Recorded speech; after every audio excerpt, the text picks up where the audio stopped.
ദൈവമേ കാത്തുകൊൾകങ്ങു കൈവിടാതിങ്ങു ഞങ്ങളെ. നാവികൻ നീ ഭവാപ്തിക്കോരവിവൻ തോണി നിൻപദം. ഒന്നൊന്നായി എണ്ണി എണ്ണി തൊട്ടെണ്ണും പൊരുളൊടുങ്ങിയാൽ നിന്നിടും ദൃക്കുപോലുള്ളം നിന്നില സ്പന്ദമാകണം. അന്നവസ്ത്രാദി മുട്ടാതെ തന്നു രക്ഷിച്ചു ഞങ്ങളെ. ധന്യരാക്കുന്ന നീയൊന്നു തന്നെ ഞങ്ങൾക്കു തമ്പുരാൻ.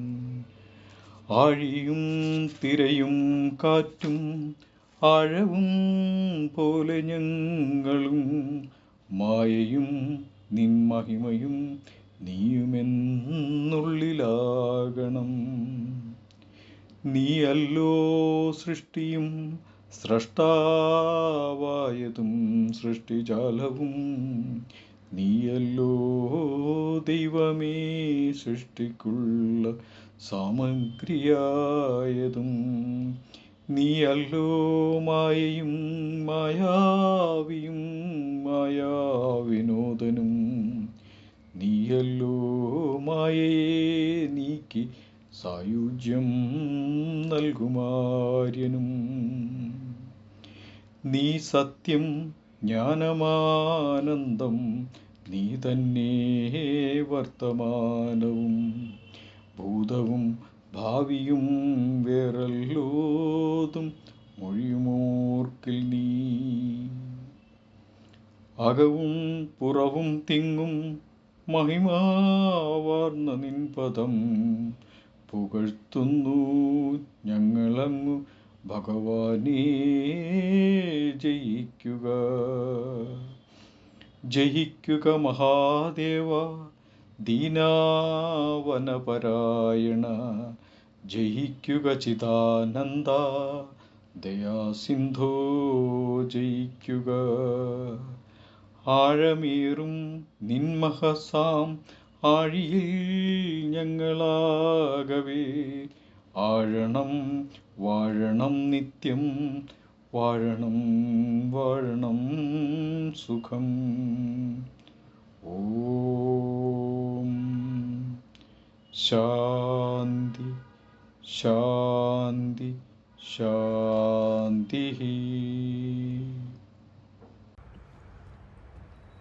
ഗുരുർബ്രഹ്മ ഗുരുർവിഷ്ണു ഗുരുർദേവോ മഹേശ്വരഃ. ഗുരു സാക്ഷാത് പരം ബ്രഹ്മ തസ്മൈ ശ്രീ ഗുരവേ നമഃ. ന ഗുരോരധികം തത്വം ന ഗുരോരധികം തപഃ. തത്വജ്ഞാനാത് പരം നാസ്തി തസ്മൈ ശ്രീ ഗുരവേ നമഃ. ഓം സഹനാ ഭവതു സഹനൗ ഭുനക്തു സഹ വീര്യം കരവാവഹൈ. തേജസ്വിനാവതീതമസ്തു മാ വിദ്വിഷാവഹൈ. ഓം ശാന്തി ശാന്തി ശാന്തിഃ. ഓം ശ്രീനാരായണ പരമഗുരവേ നമഃ.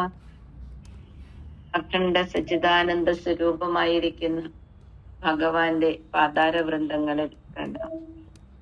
ആ ഭഗവാനിലേക്ക് കൊണ്ടുപോകുന്ന ആചാര്യന് പാദ നമസ്കാരം. ഈ ഗ്രൂപ്പിന്റെ അഡ്മിനായിട്ടുള്ള സുനിൽ സാറിന് വിനീത നമസ്കാരം. അതുപോലെ ഈ ഗ്രൂപ്പില് ഇന്ന് ജോയിൻ ചെയ്തിട്ടുള്ള വളരെ കുറച്ചു പേരാണ് ജോയിൻ ചെയ്തിട്ടുള്ളത്. അപ്പൊ അങ്ങനെ ഗുരുവിന്റെ ജ്ഞാനാമൃതങ്ങളിലേക്ക്, ആ അമൃതവാണികളിലേക്ക് ഇറങ്ങാനും അത് പഠിക്കാനും അതുപോലെ ജീവിക്കാനും ഒക്കെ ആഗ്രഹിക്കുന്ന ഒരു കൂട്ടം ആളുകളാണ്. അപ്പൊ അവർക്ക് ഓരോരുത്തർക്കും നമസ്കാരം, വിനീത നമസ്കാരം. അപ്പൊ എന്റെ പേര് റീത റാണി. ഞാൻ കൊല്ലത്ത് നിന്നാണ്. ഞാൻ റിട്ടയർഡ് ഹയർ സെക്കൻഡറി പ്രിൻസിപ്പലാണ്. എന്ന് വെച്ചിട്ട് എന്റെ സബ്ജക്ട് മാത്തമാറ്റിക്സ് ആണ്. ഞാൻ എങ്ങനെയോ എനിക്ക് എന്റെ ഗുരുവിന്റെ അനുഗ്രഹം കൊണ്ട് അത് എനിക്ക് പറയാനായിട്ട് സാധിക്കുന്നു എന്ന് മാത്രം. എല്ലാം നമുക്കറിയാം, സ്വാമി തൃപ്പാദങ്ങളുടെ ഓരോ ജ്ഞാനാമൃതവും മനസ്സിലാക്കുമ്പോൾ അതിന്റെ ഒരു അംശം മാത്രമേ നമുക്ക് മനസ്സിലാക്കാനായിട്ട് സാധിക്കുകയുള്ളൂ. ഈ ഉപ്പ് പിന്നെ കടലിന്റെ ആഴം അളക്കാൻ പോകുന്നത് പോലെയാണ്. നമ്മൾ അതിലോട്ട് പോയി കഴിഞ്ഞാല് നമുക്ക് പിന്നെ അതൊന്നും അളക്കാനൊന്നും സാധിക്കില്ല. അത്രയ്ക്ക് വിശാലമായ അർത്ഥതലങ്ങളിലൂടെയാണ് സ്വാമി തൃപ്പാദങ്ങളുടെ ഓരോ ജ്ഞാനാമൃതവും. നമുക്ക് 63 ജ്ഞാനാമൃതങ്ങളാണ് കിട്ടിയിട്ടുള്ളത്. 63 ഇപ്പൊ അത് കുറെയൊക്കെ നീണ്ടു പോകുന്നുണ്ട്. എന്നാലും ആദ്യം നമുക്ക് കിട്ടിയിരുന്നത് 63 ജ്ഞാനാമൃതങ്ങൾ. അതില് ഇങ്ങനെ തിരിവുണ്ടായിരുന്നു. കുറച്ച് സ്തോത്ര കൃതികളെന്നും കുറച്ച് ഉദ്ബോധനാത്മക കൃതികളെന്നും കുറച്ച് ദാർശനിക കൃതികളും പിന്നെ കുറെ തർജിമ, ഗദ്യകൃതി ഇങ്ങനെയൊക്കെ കൊടുത്തിരുന്നു. പക്ഷേ അത് നമ്മളിങ്ങനെ തിരിച്ചു വച്ചിട്ടുണ്ടെങ്കിലും ഓരോ ജ്ഞാനാമൃതത്തിലോട്ട് നമ്മൾ കടക്കുമ്പോ എല്ലാം ദാർശനിക കൃതികൾ തന്നെയാണ്. സ്വാമി തൃപ്പാദങ്ങളുടെ ഓരോ ജ്ഞാനാമൃതത്തിലേക്ക് നമ്മൾ ഇറങ്ങുമ്പോ അതെല്ലാം ഉപനിഷത്ത് രഹസ്യമാണ്. അതിനകത്ത് മൊത്തം ഉപനിഷത്തിന്റെ സാരാംശമാണ് അത് മൊത്തം. ഉപനിഷത്ത് സാരാംശം എന്ന് പറയുമ്പോ അത് അദ്വൈത സത്യമാണ് അതിനകത്ത് മുഴുവൻ. ഇപ്പൊ അവിടെ ജനനിയെ കുറിച്ച് പറയുമ്പോഴും അതുപോലെ ശിവസ്തോത്രം എടുത്താലും അതുപോലെ ഒരു സുബ്രഹ്മണ്യ സ്തോത്രം എടുത്താലും ഗണപതി സ്തോത്രം എടുത്താലും എല്ലാത്തിലും നമ്മൾ ഇറങ്ങുമ്പോ എല്ലാവർക്കും ഒരേ അലങ്കാരം കൊടുത്തുകൊണ്ട് എല്ലാം ഒരു പരമമായ സത്യത്തിലേക്ക് മാത്രം പോകുന്ന കൃതികളാണ് എല്ലാം. അതില് ഏറ്റവും പ്രധാനപ്പെട്ടതെന്നും ഏറ്റവും അത്ഭുതമായി നമുക്ക് കിട്ടിയ ഒരു ജ്ഞാനാമൃതമാണ് നമ്മൾ ഇന്നിപ്പോ മനനം ചെയ്യാനായിട്ടും അതിന്റെ ഒരു ചെറിയ അർത്ഥതലത്തിലൂടെ പോകാനായിട്ടും പോകുന്നത്. എനിക്ക് കിട്ടിയ അറിവ് വെച്ചിട്ട് ചെറിയ അർത്ഥതലത്തിലൂടെ പോകാനായിട്ട് ശ്രമിക്കുന്നത്. നമ്മൾ ശ്രമിക്കുന്നത് ആത്മോപദേശ ശതകം എന്ന ദാർശനിക കൃതിയാണ്. ആത്മോപദേശ ശതകം എന്ന ദാർശനിക കൃതി എന്ന് പറയുമ്പോൾ ഭഗവാന് ദർശനത്തിൽ നിന്ന് കിട്ടിയത്. ഭഗവാന്റെ ദർശനം എന്ന് വെച്ചാൽ ഈ 63 ദാർശനിക കൃതികൾ തന്നെയാണ്. ഭഗവാന്റെ ദർശനം തന്നെയാണ് എല്ലാം. ആത്മോപദേശ ശതകം എന്ന് പറയുന്നത് ഒരു വേദാന്ത ശാസ്ത്രമാണത്. വേദത്തിന്റെ അന്തിമ ഭാഗം എന്ന് വെച്ചാൽ ഉപനിഷത്ത് ശാസ്ത്രമാണ് അതിനകത്ത് അടങ്ങിയിരിക്കുന്നത്. നമ്മൾ സാധാരണ ഒരു ജ്ഞാനാമൃതം പഠിക്കുന്നത് പോലല്ല. ആത്മോപദേശ ശതകം എന്ന് പറയുമ്പോൾ മൊത്തം ശാസ്ത്രവും അതിനകത്ത് അടങ്ങിയിട്ടുണ്ട്. അതിന്റെ ഹെഡിങ് നമുക്ക് ആത്മോപദേശ ശതകം, ആത്മാവിനെ കുറിച്ച് തരുന്നതാണ്. എന്ന് പറയുമ്പോ അടുത്ത് ആത്മാവ് എന്താണ് എന്ന് നമുക്ക് അടുത്തിരുത്തി സ്വാമി തൃപ്പാദങ്ങൾ ഉപദേശിച്ചു തരുന്നതാണ് ആത്മോപദേശ ശതകം. അവിടെ ആത്മതത്വം എന്താണെന്ന് അറിഞ്ഞ ഭഗവാൻ ശ്രീനാരായണ ഗുരു ആത്മതത്വം എന്തെന്ന് ദർശിച്ചറിഞ്ഞിട്ട് ആ ആത്മാവ് എന്താണ് എന്ന് നമുക്ക് ബോധ്യപ്പെടുത്തി തരികയാണ്. അപ്പൊ ഇതിനകത്ത് ആത്മതത്വം വരുന്നുണ്ട്, അതോടൊപ്പം തന്നെ വിദ്യാഭ്യാസ തത്വം വരുന്നുണ്ട്, അതുപോലെ തന്നെ മതതത്വം വരുന്നുണ്ട്, ശാസ്ത്ര തത്വങ്ങൾ വരുന്നുണ്ട്. അപ്പൊ എല്ലാ അറിവുകളും കൂടെ ചേർത്ത് വെച്ചേക്കുന്നതാണ് ആത്മോപദേശ ശതകം എന്ന് പറയുന്നത്. ഞാൻ പറഞ്ഞു, ആത്മതത്വം എന്താണ് എന്ന് നമ്മളെ ബോധ്യപ്പെടുത്തി തരികയാണ്. ആത്മാവ് എന്താണെന്ന് നമുക്ക് ബോധ്യപ്പെടുത്തി തരുന്നു. ആത്മാവ് എന്താണെന്ന് ബോധ്യപ്പെടുത്തി തരണമെങ്കിൽ ആത്മാവ് എന്താണെന്ന് നമുക്ക് ആരും കണ്ടിട്ടില്ലാത്ത, അല്ലെ, നമുക്കാർക്കും അതിന് രൂപമോ നാമമോ ഒന്നുമില്ലാത്ത, തൊടാനോ അറിയാനോ പറയാനോ പഠിപ്പിക്കാനോ ഒന്നും പറ്റാത്ത ഒന്നാണ് ആത്മാവെന്ന് പറയുന്നത്. ആത്മാവെന്ന് നമ്മൾ ഇവിടെ പറയുമ്പോ ആ ആത്മാവിനെ വേദാന്തപരമായി പറയുന്ന വാക്കാണ് ബ്രഹ്മം. നമ്മൾ സാധാരണക്കാര് പറയുന്ന വാക്ക് ഈശ്വർ, അല്ലെ ദൈവം എന്നൊക്കെ പറയുന്നതിനെയാണ് ഈ ആത്മാവെന്ന് പറയുന്നത്. അപ്പൊ ദൈവം എന്താണ്, ആ ആത്മാവ് എന്താണ് എന്ന് നമുക്ക് ബോധ്യപ്പെടുത്തി തരുന്നതാണ് ആത്മോപദേശ ശതകം. അത് 100 ജ്ഞാനവല്ലരിയിലൂടെയാണ് നമുക്കത് പറഞ്ഞു തരുന്നത്.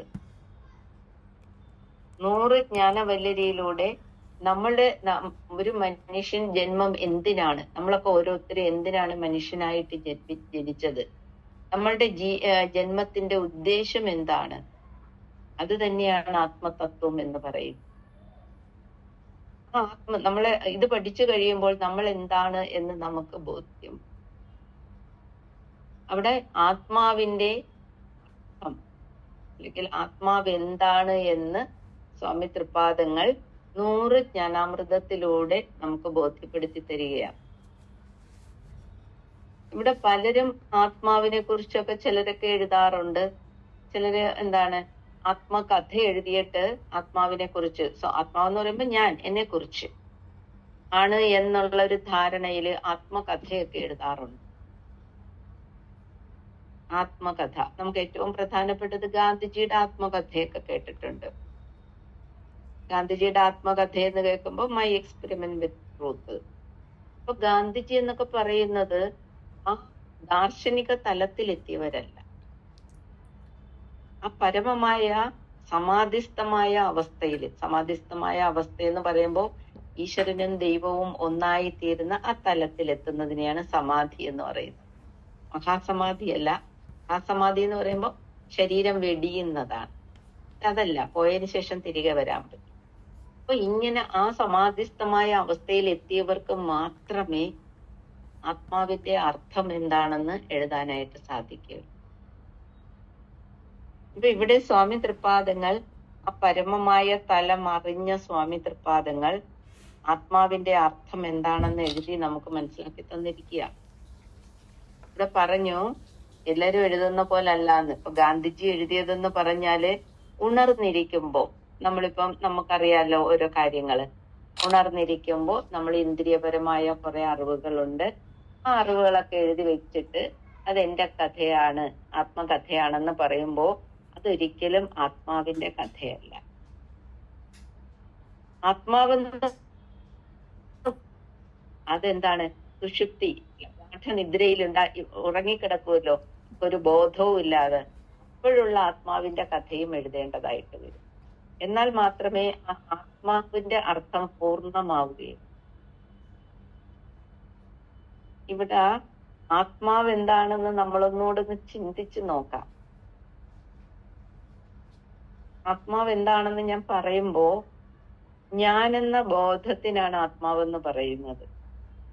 നമ്മൾ ഉണർന്നിരിക്കുമ്പോ ഞാനിപ്പോ ക്ലാസ് എടുക്കുന്നു, അല്ലെങ്കിൽ ഞാൻ എൻ്റെ വീട്ടിലൊരു സാധനം കാണുന്നു, ഞാൻ ക്ലാസ് എടുക്കുന്നു.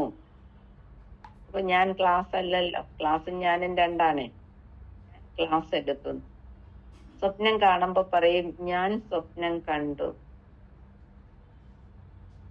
ഉറങ്ങി രാവിലെ എഴുന്നേറ്റിട്ട് വന്ന് പറയും ഞാൻ സുഖമായി ഉറങ്ങി. അപ്പൊ ഈ 3 അവസ്ഥയിലും, ഉണർന്നിരിക്കുമ്പോഴും സ്വപ്നം കാണുമ്പോഴും ഗാഠനിദ്രയിലും ഞാൻ എന്ന് പറയുന്ന ഒരു ബോധം അതിന്റെ കൂടെ ഉണ്ട്. ഞാൻ എന്ന് പറയുന്ന മാറാതെ നിൽക്കുക. അവിടെ ഞാൻ പഠിപ്പിക്കുന്നു, ഞാൻ സ്വപ്നം കണ്ടു, ഞാൻ സുഖമായി ഉറങ്ങി എന്ന് പറയുമ്പോ ആ ഞാൻ എന്ന് പറയുന്നത് ഈ 3ലും മാറാതെ നിൽക്കുവാണ്. ഞാൻ പഠിപ്പിക്കുന്നു എന്ന് പറയുമ്പോ അത് സ്വപ്നത്തിലില്ല. സ്വപ്നം കാണുന്ന ഗാഠനിദ്രയെ പിന്നെ ഒന്നും പറയണ്ട, നമുക്കൊരു ബോധവും ഇല്ലാതെ ഉറങ്ങുന്നേ അല്ലെ. ഒരു ബോധവും ഇല്ല, ശരീരബോധമില്ല, ഇന്ദ്രിയ ബോധമില്ല, ഒന്നുമില്ലാതെ ഉറങ്ങിയിട്ട് ഉണർന്നു വന്ന് എന്ത് പറയുന്നു, ഞാൻ സുഖമായി ഉറങ്ങി. അപ്പൊ അവിടെ ഞാനെന്ന് പറഞ്ഞ ബോധമുണ്ട്. ഈ 3 അവസ്ഥയിലും മാറാതെ നിൽക്കുന്ന ഞാനെന്ന ബോധത്തിന് പറയുന്ന പേരാണ് ആത്മാവ്. അപ്പൊ ആത്മാവെന്ന് പറയുന്നത് എന്നിലെ തന്നെ ഞാനെന്ന ബോധം, അതിനെയാണ് ആത്മാവെന്ന് പറയുന്നത്. കുറച്ചുകൂടി നമ്മളൊന്നും മനസ്സിലാക്കാൻ നോക്കുവാണെങ്കിൽ ആ ആത്മാവിന് യാതൊരു മാറ്റവും ഇല്ലാത്തതാണ്. അത് നിത്യമായിട്ട് എന്നും നിൽക്കുന്നതാ. ഞാൻ കുഞ്ഞായിരുന്നപ്പോ, വെറും കുഞ്ഞായിരുന്നപ്പോഴും ഞാനെന്ന് പറയും. ഞാൻ കുറച്ച് പ്രായമായി കഴിയുമ്പോഴും ഞാനെന്ന് പറയും. വയസ്സായി കഴിയുമ്പോഴും ഞാനെന്ന് പറയും. നമ്മുടെ ശരീരത്തിന് മാറ്റം വരും, പക്ഷെ ഞാനെന്ന ബോധത്തിന് മാറ്റമില്ല. അത് ഭൂതകാലത്തായാലും ഭാവി കാലത്തായാലും വർത്തമാന കാലത്തിലായാലും ഞാനെന്ന് പറഞ്ഞതിന് മാറ്റമില്ല. യാതൊന്നിൽ നിന്നാണോ ഉണ്ടാകുന്നത്, യാതൊന്നിൽ നിലനിൽക്കുന്നു, യാതൊന്നിൽ വിലയം പ്രാപിക്കുന്നു, അതിനെയാണ് ആത്മാവ് അഥവാ ബ്രഹ്മം എന്ന് പറയുന്നത്. ആ ആത്മാവിന്റെ കഥയാണ് ഇവിടെ സ്വാമി തൃപ്പാദങ്ങൾ പറഞ്ഞു തരുന്നത് നമുക്ക്. ഈ മൂന്നവസ്ഥയിലും മാറാതെ നിൽക്കുന്ന ബോധം. മാറാതെ നിൽക്കുന്നത് കൊണ്ടാണ് അതിനെ അഖണ്ഡബോധം എന്ന് പറയാൻ പറ്റും. അഖണ്ഡബോധം. അഖണ്ഡബോധത്തെയാണ് ആത്മാവ് അഥവാ ദൈവം എന്ന് പറയുന്നത്. ദൈവം എന്താണ് എന്ന് നമുക്കിവിടെ ബോധ്യപ്പെടുത്തി തരികയാണ്. 100 ജ്ഞാനാമൃതത്തിലൂടെയാണ്, ജ്ഞാനവല്ലരിയിലൂടെയാണ് ബോധ്യപ്പെടുത്തി തരുന്നത്. ഇപ്പൊ ഇവിടെ ഞാൻ പറഞ്ഞു, കാരണം ഇതെന്ന് പറയുന്നത് ഉപനിഷത് ശാസ്ത്രമാണെന്ന് പറഞ്ഞു. അപ്പൊ നമ്മള് വേദാന്തമൊക്കെ പഠിക്കാത്തവർക്ക് കുറച്ച് കാര്യങ്ങളും കൂടെ ഒരു ഫണ്ടമെന്റൽ കിട്ടിയിട്ട് പോയാലേ മനസ്സിലാകത്തുള്ളൂ. അതുകൊണ്ടാണ് സാറിന്റെ അടുത്ത് ഒരു ഇൻട്രൊഡക്ഷൻ ആണ് പറയാൻ പറഞ്ഞത്. ഇൻട്രൊഡക്ഷൻ എന്ന് പറയുമ്പോൾ നമ്മൾ അതിനകത്തോട്ട് കയറുമ്പോൾ നമ്മൾ കുറച്ച് കാര്യങ്ങളും കൂടെ ഒന്ന് മനസ്സിലാക്കേണ്ടതായിട്ട്. ഇപ്പൊ ഇവിടെ വേദാന്ത ശാസ്ത്രം അല്ലെങ്കിൽ ഉപനിഷത്ത് ശാസ്ത്രമാണെന്ന് പറഞ്ഞു. ഇത് മൊത്തം ഉപനിഷത്താണ്. ഉപനിഷത്ത് എന്ന് പറഞ്ഞ വേദാന്തം, വേദത്തിന്റെ അന്തിമ ഭാഗത്തിനെയാണ് ഉപനിഷത്ത് എന്ന് പറയുന്നത്. വേദാന്തം, ഉപനിഷത്ത്. അപ്പൊ വേദാന്തം എന്ന് പറയുമ്പോ വേദം എന്ന് പറഞ്ഞാൽ എന്താണെന്ന് നമ്മളൊന്ന് അറിയണം. വേദം എന്ന് പറഞ്ഞാല് അറിവ്, നവിദ് എന്ന ധാതുവിൽ നിന്ന് വന്നത്. വേദം അറിവ്, ജ്ഞാനം, അറിവ് എന്നൊക്കെ പറയുന്നതിനെയാണ് വേദം. ഈ വേദം എന്ന് പറയുന്നത് എവിടെ നിന്ന് കിട്ടി നമുക്ക് ഈ അറിവ്? അത് പഴയ കാലത്ത് തന്നെ 5000 വർഷം അല്ലെ 10000 വർഷങ്ങൾക്ക് മുമ്പ് ഋഷീശ്വരന്മാർ തപസ് ചെയ്ത് അവർക്ക് കിട്ടിയ ജ്ഞാനം, അവർക്ക് കിട്ടിയ അറിവ്, അവർ കുറെ അറിവുകൾ നേടി വെച്ചിട്ടുണ്ട്. ഇതാണ് ഈ വേദങ്ങളിൽ വരുന്ന അറിവുകളെല്ലാം. ഈ അറിവുകളെല്ലാം ക്രോഡീകരിച്ചു വെച്ചത്, ഇതിനെല്ലാം ഇങ്ങനെ പരന്നു കിടക്കുക. കാരണം അന്ന് ലിപി ഇല്ല, എഴുത്തില്ല, അങ്ങനെയൊന്നും ഇല്ലാതിരുന്നപ്പം ഒരു ഗുരു അതിന്റെ ശിഷ്യന് പറഞ്ഞു കൊടുക്കും. ശിഷ്യന്മാരെ അങ്ങോട്ടും ഇങ്ങോട്ടും ഒക്കെ പറഞ്ഞു നടക്കുന്നതാണ് വേദങ്ങള്. അതിങ്ങനെ പരന്നു കിടക്കുമായിരുന്നു. ഈ പരന്നു കിടന്ന വേദങ്ങളെ ഒരു മഹാ ഋഷി അതിനെ 4ആയിട്ട് വിഭജിച്ചു വെച്ചു. ആ മഹർഷിയുടെ പേര് കൃഷ്ണദ്വൈപായനൻ എന്നാണ് പേര്. കൃഷ്ണദ്വൈപായനൻ എന്ന് പറഞ്ഞൊരു മഹർഷി ഇതിനെ 4ആയിട്ട് വിഭജിച്ചു. 4ആയിട്ട് വ്യസിപ്പിച്ചത് കൊണ്ട് ആ ഋഷിക്ക് വേറൊരു പേരും കൂടെ ഉണ്ട്, വ്യാസൻ. വ്യസിപ്പിച്ചത് കൊണ്ടാണ് ആ പേര് വന്നത്, വ്യാസ മഹർഷി. വേദത്തെ വ്യസിപ്പിച്ചു, 4ആക്കി. അപ്പൊ നമ്മളിവിടെ ഈ വേദവ്യാസൻ വേദത്തെ വ്യസിപ്പിച്ചു. അപ്പൊ വേദവ്യാസൻ 4ആക്കി വ്യസിപ്പിച്ചു എന്ന് പറയുമ്പോ അതിനകത്ത് 4 വേദങ്ങളെ ഇതിനകത്തിരിക്കുന്ന എല്ലാവർക്കും അറിയാം അല്ലെ? അതിനകത്ത് ഏതാണ് വേദങ്ങള്? ഋഗ്വേദം, യജുർവേദം, സാമവേദം, അഥർവവേദം. 4 വേദങ്ങളും. ഈ പരന്നു കിടന്ന ജ്ഞാനത്തെ, അറിവിനെയാണ് 4ആയിട്ട് ക്രോഡീകരിച്ചത്. സാമവേദം, ഋഗ്വേദം, യജുർവേദം, സാമവേദം, അഥർവവേദം. ഋഗ്വേദം എന്ന് പറയുന്നത് ആ ഋഷി എന്തോ ചെയ്തെന്നറിയാമോ? പദ്യരൂപത്തിൽ കിടന്നതെല്ലാം കൂടെ ഒന്നിച്ചാക്കി വെച്ചു. അപ്പൊ അത് ഋഗ്വേദമായി. പിന്നെ ഗദ്യരൂപത്തിൽ കിടന്നതെല്ലാം കൂടെ ഒന്നിച്ചു വെച്ചു, അത് യജുർവേദം. അടുത്ത സാമവേദം എന്ന് പറയുന്നത് ഈ ഗാനരൂപത്തില്, നമ്മൾ പാട്ട് അങ്ങനെയൊക്കെ ഗാനം ചെയ്യാൻ പറ്റുന്ന രൂപത്തിലുള്ളതെല്ലാം കൂടെ സാമവേദം. പിന്നെ ബാക്കി ഗദ്യവും പദ്യവും കുറെ കാര്യങ്ങളൊക്കെ ഉണ്ട് അതിനകത്ത്, അഭിചാരക്രിയയായാലും അങ്ങനെയൊക്കെ വരുന്ന എല്ലാം കൂടെ ചേർത്ത് അഥർവവേദം. അപ്പൊ 4 വേദങ്ങളെ 4ആയിട്ട് തിരിച്ചു. ഋഗ്വേദം, യജുർവേദം, സാമവേദം, അഥർവവേദം. ഋഗ്വേദത്തില് എന്താണ്? പദ്യരൂപത്തിലുള്ളത്. യജുർവേദത്തില് ഗദ്യരൂപത്തിലുള്ളത്. സാമവേദത്തില് ഗാന രൂപത്തിലുള്ളത്. ദെൻ ലാസ്റ്റ് അഥർവവേദത്തിൽ എന്ന് പറയുന്നത് എല്ലാം കൂടെയൊക്കെ ചേർത്ത് വെച്ചിരിക്കുന്നതാണ്. ഗദ്യവും പദ്യവും ബാക്കി എല്ലാം കൂടെ വന്നിട്ടുള്ളത് എല്ലാം കൂടെയാണ് അഥർവവേദത്തിൽ വരുന്നത്. സ്വാമി തൃപ്പാദങ്ങൾ പലതിലും ഈ ഗണപതി നമ്മുടെ വിനായകാഷ്ടകത്തിലും ത്രയീഭൂത പാത്രം എന്നേ പറഞ്ഞിട്ടുള്ളൂ. ത്രയീഭൂത പാത്രം എന്ന് വെച്ചാല് 3 വേദത്തെ കുറിച്ചൊക്കെ അതിൽ സ്വാമി തൃപ്പാദങ്ങൾ പലതിലും പറഞ്ഞിട്ടുണ്ട്. പല ജ്ഞാനാമൃതത്തിലും പറയുമ്പോ 3 വേദത്തെ കുറിച്ചേ പറയുന്നുള്ളൂ. കാരണം ഈ 4ാമത്തെ അഥർവവേദമാണ് എടുക്കാത്തത്. അതിനകത്ത് എടുക്കാത്തതിന്റെ ഒറ്റ കാരണം, അതിനകത്ത് ഒരുപാട് നല്ല കാര്യങ്ങളുണ്ട്. പക്ഷെ അത് എടുക്കാത്തതിന്റെ കാര്യം എന്ന് പറയുന്ന പ്രപഞ്ചത്തിന്റെ രഹസ്യമൊക്കെ അതിനകത്താ വരുന്നത്.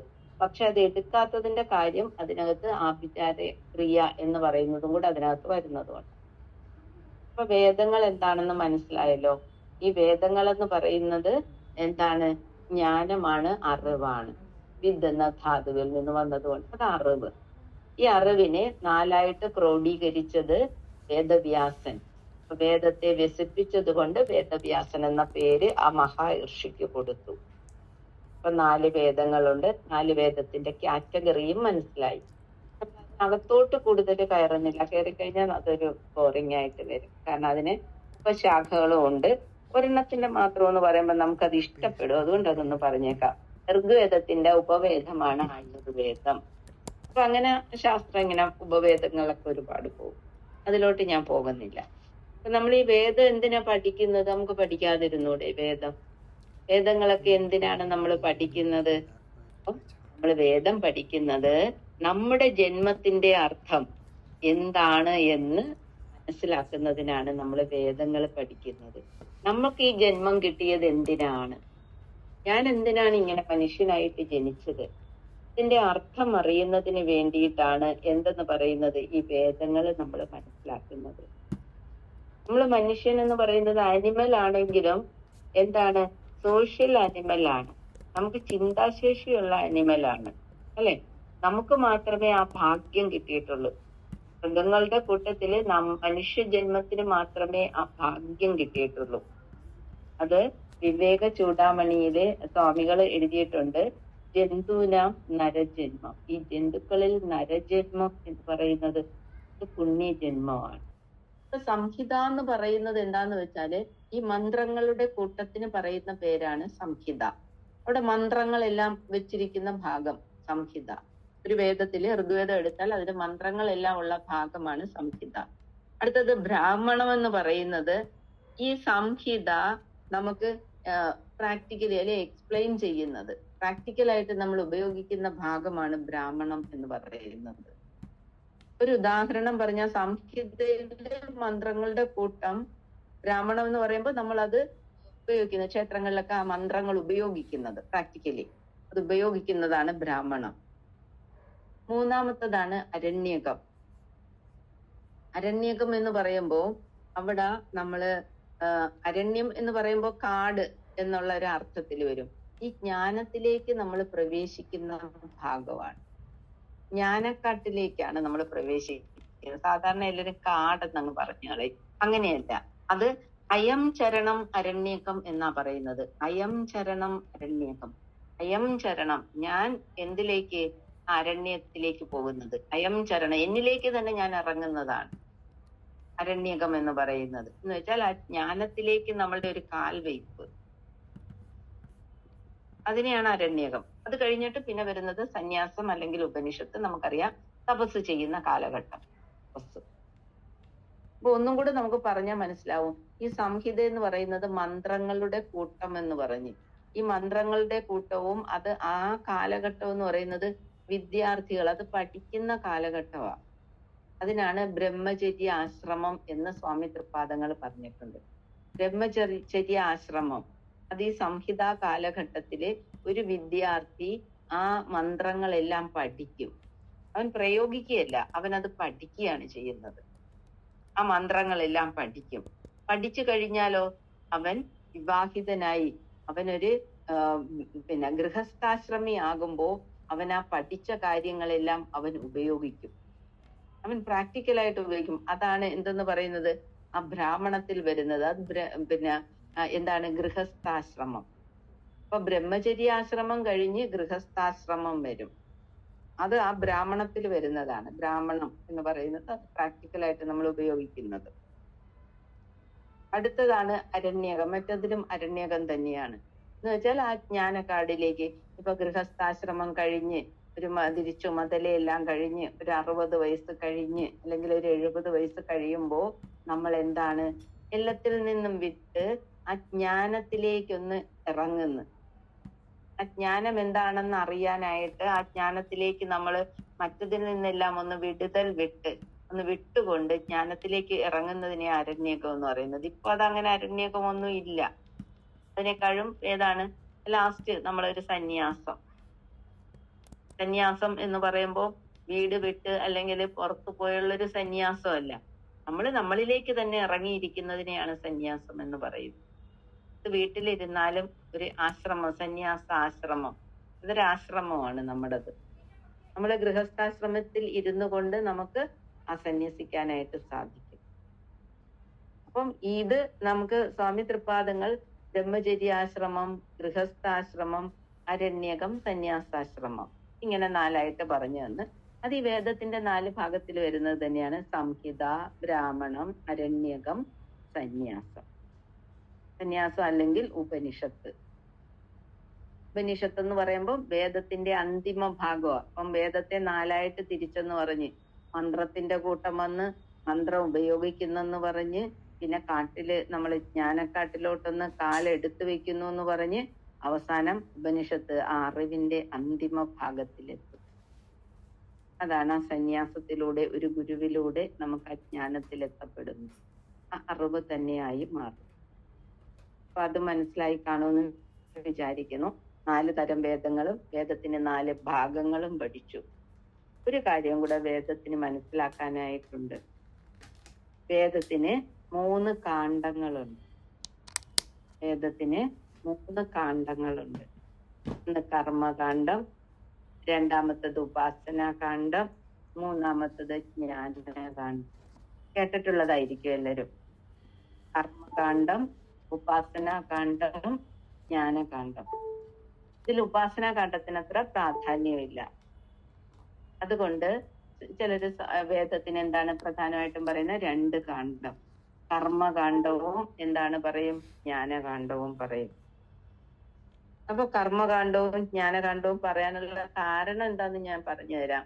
എന്തുകൊണ്ട് 2 ഈ ഉപാസനാകാണ്ഡം എവിടാന്നറിയാവോ? ഈ അരണ്യകവാ ഉപാസനാകാണ്ഡം.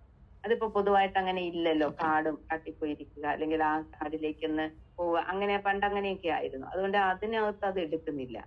മറ്റത് 2 എടുക്കുന്നോളൂ. ഏതാണ്? കർമ്മകാണ്ഡവും ജ്ഞാനകാണ്ഡവും. ഈ കർമ്മകാണ്ഡത്തിൽ വരുന്നത് ഏതാണ്? സംഹിതയും ബ്രാഹ്മണവും കൂടെ ഏതിനകത്ത് വരും? കർമ്മകാണ്ഡത്തിൽ വരും. എന്ന് വെച്ചാൽ മന്ത്രം ഉപയോഗിക്കുന്നതും.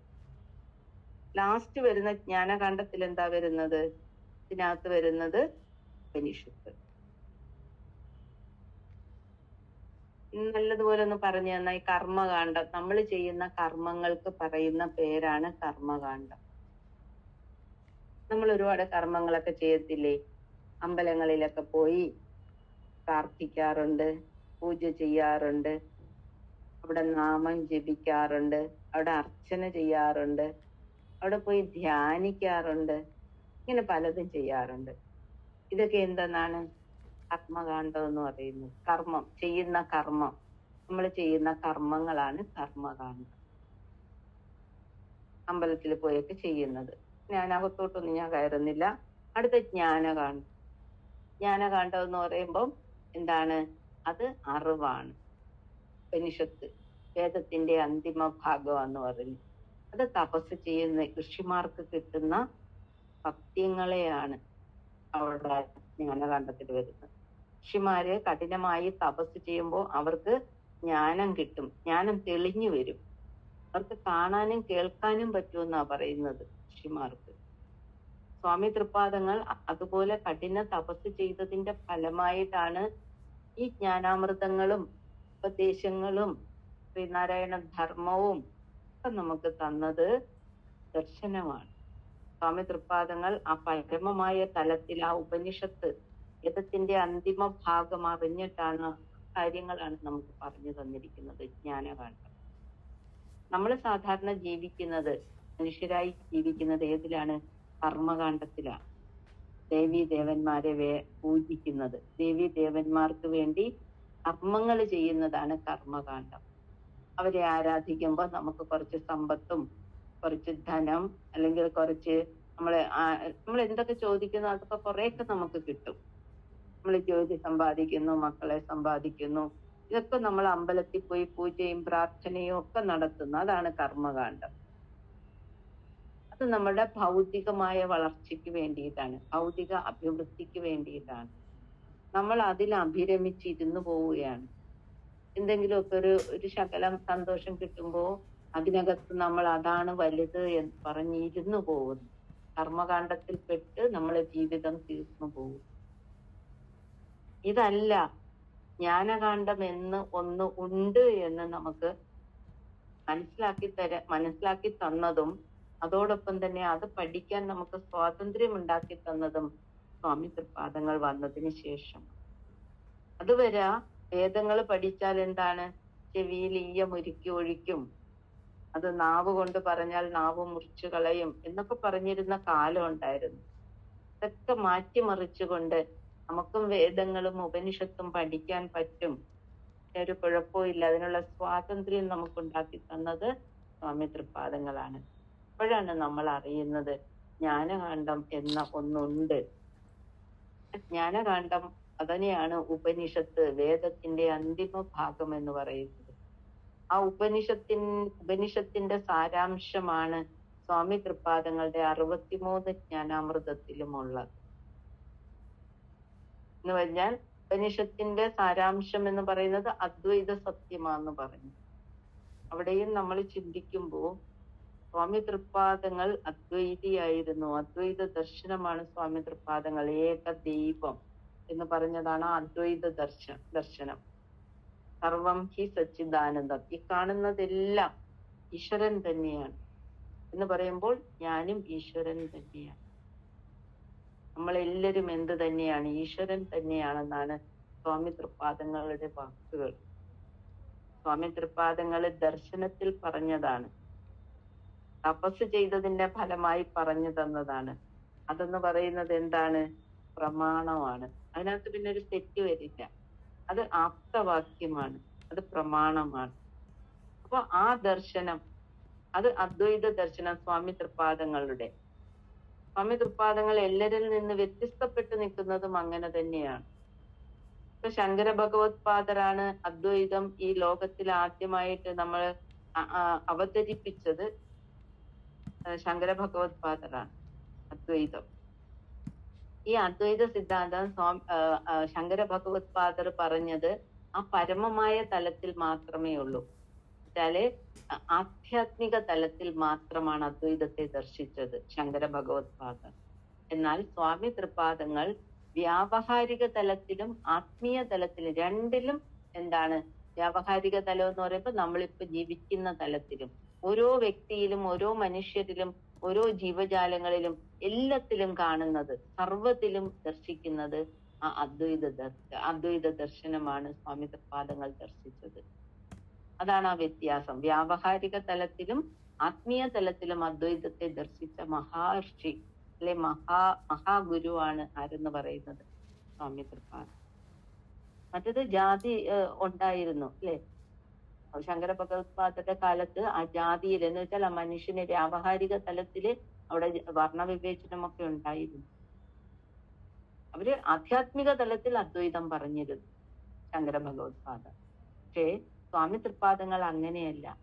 എല്ലാ മനുഷ്യരിലും നമ്മളിപ്പോ ജീവിക്കുന്ന നമുക്ക് വ്യാവഹാരികമായിട്ട് നമ്മൾ എന്തൊക്കെ കാണുന്നു അതിലെല്ലാം അദ്വൈതത്തെ ദർശിച്ചു. അതാണ് ആ ദർശനം. ഒരു ജാതി, ഒരു മതം, ഒരു ദൈവം, മനുഷ്യന്, അല്ലെങ്കിൽ ജാതിഭേദം, മതദ്വേഷം ഏതുമില്ലാതെ സർവരും സോദരത്വേന വാഴുന്ന മാതൃകാസ്ഥാനമാണിത്. ഇതാണ് സ്വാമി തൃപ്പാദങ്ങളുടെ ദർശനം, അദ്വൈത ദർശനം.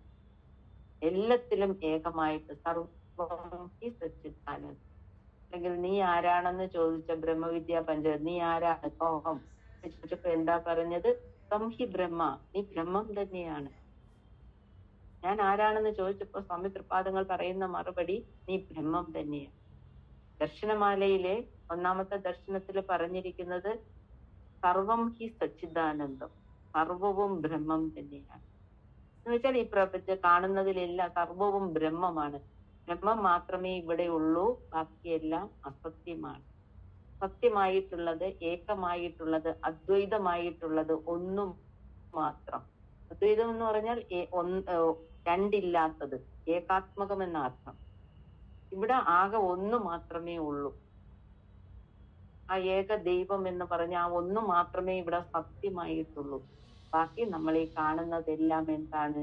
അസത്യമാണ്, ഇല്ലാത്തതാണ്. കാരണം നമ്മുടെ ശരീരം എന്താണ്? ഇന്ന് കാണുന്നതല്ല നാളത്തെ ശരീരം കുറച്ച് കഴിയുമ്പോൾ എന്താവും? ഇല്ലാതാവും. ഈ പ്രപഞ്ചത്തിൽ എന്തൊക്കെ ഉണ്ടോ അതെല്ലാം ഇല്ലാതാവും. കസേരയായാലും ജീവനുള്ളതായാലും ജീവൻ ഇല്ലാത്തതായാലും എല്ലാം നശിക്കും. നിത്യമാണ്. സത്യമായിട്ടുള്ളത് ഒന്ന് മാത്രമേ ഉള്ളൂ, അദ്വൈതമായി നിൽക്കുന്നത്. അതിനെയാണ് വേദാന്തികൾ ആത്മാവെന്നും പരമാത്മാവെന്നും ബ്രഹ്മം എന്നൊക്കെ പറയും. നമുക്ക് എന്ത് പറയാൻ പറ്റും? ദൈവമെന്നോ ഈശനെന്നോ ഈശ്വരനെന്നോ ഒക്കെ പറയാൻ പറ്റും. അതാണ് സ്വാമി തൃപാദങ്ങളുടെ അദ്വൈത ദർശനത്തിന്റെ പ്രത്യേകത. അപ്പൊ വേദത്തിന് രണ്ട് കാണ്ഡങ്ങൾ പറഞ്ഞു. കർമ്മകാണ്ഡവും ജ്ഞാനകാണ്ഡവും. 3 ഉള്ളതിൽ ഒന്ന് മാറ്റി വെച്ചേക്കുവാണ്. കർമ്മകാണ്ഡം നമ്മൾ ചെയ്യുന്ന കർമ്മങ്ങൾ, നമ്മൾ ചെയ്യുന്ന ആരാധനകള്, ദേവീ ദേവന്മാരെ പൂജിക്കുന്ന കർമ്മങ്ങൾക്ക് പറയുന്ന പേരാണ് കർമ്മകാണ്ഡം. ഈ കർമ്മകാണ്ഡം കൊണ്ട് നമുക്ക് കിട്ടുന്ന മാക്സിമം ഫലം എന്ന് പറയുന്നത് സ്വർഗമാണ്. നമ്മൾ സ്വർഗത്തിൽ പോവും ഏറ്റവും നല്ല പ്രവൃത്തി ചെയ്താൽ. ഇപ്പൊ നമ്മൾ ചെയ്തുകൊണ്ടിരിക്കുന്ന രീതിയിൽ ഏറ്റവും നല്ല പ്രവൃത്തി ചെയ്താൽ സ്വർഗത്തിൽ പോവും. സ്വർഗത്തിൽ പോയാൽ പുണ്യത്തിന്റെ ഫലം കഴിഞ്ഞാൽ തിരികെ ജനിക്കേണ്ടതായിട്ട് വരും. ഭഗവത്ഗീതയിൽ എല്ലായിടവും പറഞ്ഞിട്ടുണ്ടത്. അത് ദർശനങ്ങളാണ്. ദർശനം എന്ന് പറയുമ്പോൾ അവർക്ക് സത്യമായി ദർശിച്ച കാര്യവാ. സ്വർഗത്തിൽ പോകാന്ന് പറയുന്നത് സ്വർഗമൊന്നും ആരും പോയി വന്നിട്ടുമില്ല, കണ്ടിട്ടും ഇല്ലാത്ത കാര്യവാ. ഇവിടെ തന്നെ ആയിരിക്കും അനുഭവിക്കുന്നത്. നമ്മൾ നല്ലൊരു ജന്മമായിരിക്കും നമുക്ക് കിട്ടുന്നത്, സ്വർഗതുല്യമായൊരു ജന്മമായിരിക്കാം. അപ്പൊ എന്ത് തന്നെയായാലും കർമ്മകാണ്ഡ പ്രകാരമായിട്ട് നമ്മൾ എന്ത് കർമ്മം ചെയ്യുന്നു, എത്ര പുണ്യകർമ്മത്തിന്റെ മാക്സിമം ചെയ്താൽ നമ്മൾ പോകുന്നത് സ്വർഗത്തായിരിക്കും. ആ സ്വർഗം എന്ന് പറയുന്നത് എന്ത് തന്നെയാണ്? വീണ്ടും ഒരു ജന്മം എടുക്കുന്നോണ്ട് ഘടകം തന്നെയാണ്. ഈ പുനരഭിജന്മം പുനരഭിമരണം എന്ന രീതിയിൽ കറങ്ങി ഇങ്ങനെ ജീവിക്കേണ്ടതായിട്ട്. പക്ഷേ ജ്ഞാനകാണ്ഡപ്രകാരം പോവുകയാണെങ്കിൽ, ജ്ഞാനകാണ്ഡപ്രകാരം നമ്മൾ തപസ് ചെയ്ത് അല്ലെങ്കിൽ ഈ ജ്ഞാനത്തെ അറിഞ്ഞ് ഈ അറിവിനെ അറിഞ്ഞ് അങ്ങനെ പോവുകയാണെങ്കിൽ നമ്മൾ എവിടെയാണ് എത്തുന്നത്? മുക്തിപദത്തിലാണ് എത്തുന്നത്, മോക്ഷപദത്തിലാണ് എത്തുന്നത്. അവിടെ എത്തിക്കഴിഞ്ഞാൽ പിന്നെ ജനന മരണം ഇല്ല. എന്നുവെച്ചാ പുനരാവർത്തനെന്നാ പറയുന്നത്. പിന്നൊരു പുനരാവർത്തനം ഇല്ല. ജനന മരണങ്ങൾക്ക് അതീതമായി പോവും. അതിനെയാണ് അമൃതത്വത്തിൽ എത്തുക എന്ന് പറയുന്നത്, അല്ലെ മുക്തിപദം, മോക്ഷപദത്തിലൊക്കെ എത്തപ്പെടുന്നത്. അത് ഈശ്വരൻ തന്നെയായി മാറും. അവിടെയാണ് സ്വാമി തൃപാദങ്ങൾ പറഞ്ഞത്, നാം ശരീരമല്ല അറിവാകുന്നു.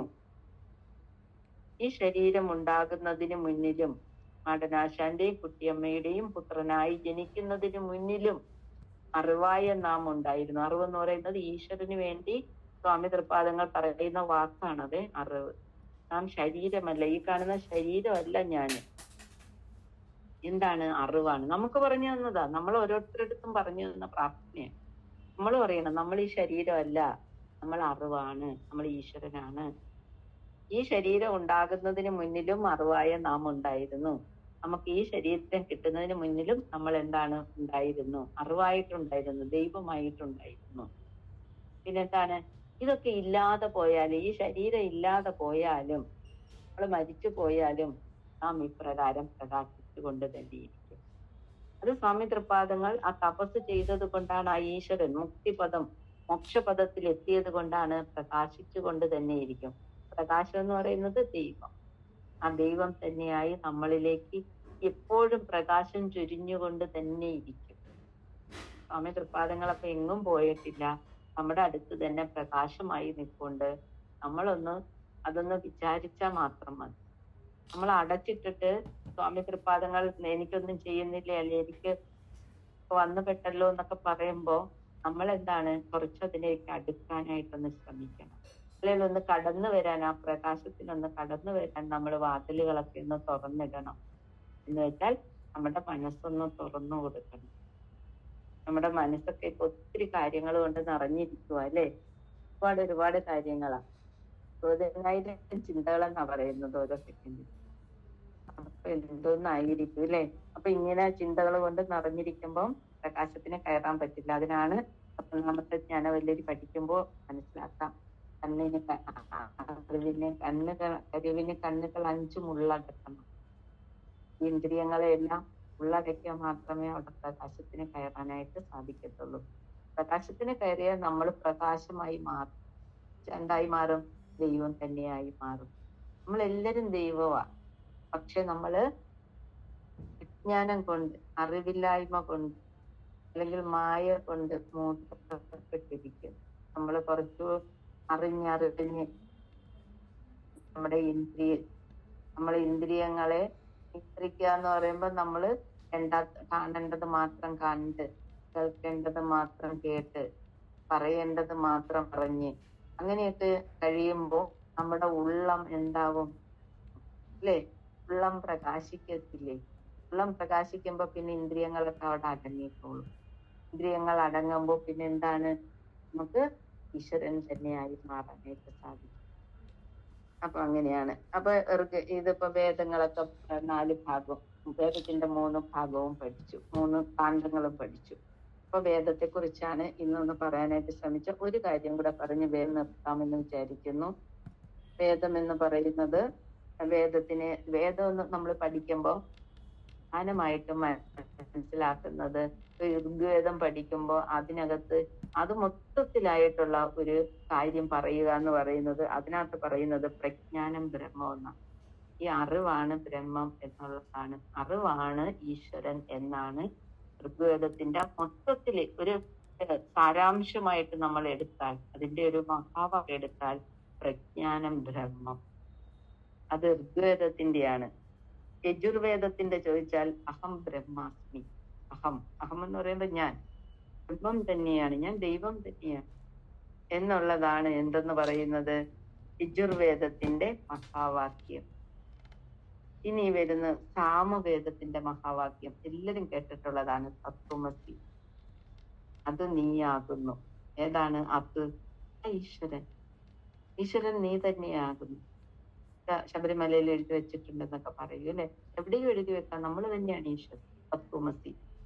അപ്പൊ ആ വേദത്തിൽ അതാ പറയുന്നത്. പിന്നെ അഥർവ വേദത്തില് അയമാത്മാ ബ്രഹ്മ, ഈ ആത്മാവും ബ്രഹ്മം തന്നെയാണ്. ആത്മാവെന്ന് പറയുമ്പോൾ ഞാനും ബ്രഹ്മം തന്നെയാണ്. അപ്പൊ എല്ലായിടവും പറയുന്നത് ഞാൻ എന്ത് തന്നെയാണ്? ബ്രഹ്മം എന്ന് പറഞ്ഞാൽ ദൈവം, ഞാൻ ദൈവം തന്നെയാണ്. ഏത് വേദത്തില് എടുത്താലും എല്ലാം പറയുന്ന, വേദത്തിന്റെ ഉപനിഷത്തിലാണ് വരുന്നത് കേട്ടോ, വേദത്തിന്റെ അന്തിമ ഭാഗത്ത് വരുന്ന ഭാഗത്തിലാണ് പറയുന്നത് ഈ മഹാവാക്യങ്ങളെല്ലാം. ഞാൻ ബ്രഹ്മമാണ്, ഞാൻ ദൈവമാണ്. അപ്പൊ ഇതെല്ലാം നമുക്ക് ഈ ഒരു സ്വാമി തൃപാദങ്ങളുടെ ആത്മോപദേശ ശതകത്തിനകത്ത് വരുന്നുണ്ട്. മഹാവാക്യം ഒക്കെ വരും, എല്ലാം അതിനകത്ത് സാരാംശം എല്ലാം അടങ്ങിയിട്ടുണ്ട്. അതുപോലെ തന്നെയാണ് ഈ സ്വാമി തൃപാദങ്ങളുടെ ഈ ആത്മോപദേശ ശതകം എന്ന ജ്ഞാനാമൃതം ഒരു വേദാന്തം പഠിക്കുന്നതിന് തുല്യമാണ്. വേദാന്ത വിദ്യാർത്ഥി എന്തൊക്കെ പഠിക്കുന്നു ആ കാര്യങ്ങളെല്ലാം ഈ 100 ജ്ഞാനാമൃതം പഠിച്ചു കഴിയുമ്പോൾ പഠിക്കാൻ പറ്റുമെന്നാ പറയും. ഒരു വേദാന്ത വിദ്യാർത്ഥി പഠിക്കുന്നത് ബ്രഹ്മസൂത്രം പഠിക്കും, 555 സൂക്തങ്ങൾ അവിടെ പഠിക്കണം. അതുപോലെ ഒരു വേദാന്ത വിദ്യാർത്ഥി ഭഗവത്ഗീത പഠിക്കണം, 700 ശ്ലോകങ്ങളുണ്ട്, ആ 700 ശ്ലോകങ്ങൾ പഠിക്കണം. അതുപോലെ 10 ഉപനിഷത്തും പഠിക്കണം. ഇത്രയും പഠിക്കുന്നതാണ് ഒരു വേദാന്ത വിദ്യാർത്ഥി കാര്യങ്ങൾ. ബ്രഹ്മസൂത്രത്തില് 555 സൂക്തവും പിന്നെ ഭഗവത്ഗീതയിൽ 700 ശ്ലോകങ്ങളും അതുപോലെ 10 ഉപനിഷത്തും പഠിക്കുന്നതാണ് വേദാന്ത വിദ്യാർത്ഥി പഠിക്കുന്ന പഠനം. അത് ഇത്രയും കാര്യങ്ങൾ ഒന്നിച്ചു ചേർത്ത് വെച്ചേക്കുവാണ് മനസ്സിലാവുമല്ലോ. അപ്പൊ ആത്മോപദേശ ശതകം നമുക്ക് ഇത്രയും കാര്യം ഒരു വേദാന്തം പഠിക്കുന്ന അതേ ആ രീതിയിലായിരിക്കണം നമ്മൾ മനസ്സിലാക്കേണ്ടത്. ഉപനിഷത്ത് വേദത്തിന്റെ അന്തിമ ഭാഗം ഉപനിഷത്ത് വേദാന്തം പഠിക്കുന്നതിന് തുല്യമായിരിക്കും. അപ്പൊ അങ്ങനെ അത്രയും കാര്യങ്ങൾ നമുക്ക് ഇന്ന് പഠിക്കാം. ഒരുപാട് കാര്യങ്ങൾ ഒന്നിച്ചായി കഴിഞ്ഞാൽ ഒരു ഇൻട്രൊഡക്ഷൻ ആയിട്ടുണ്ട് എന്ന് വിചാരിക്കുന്നു.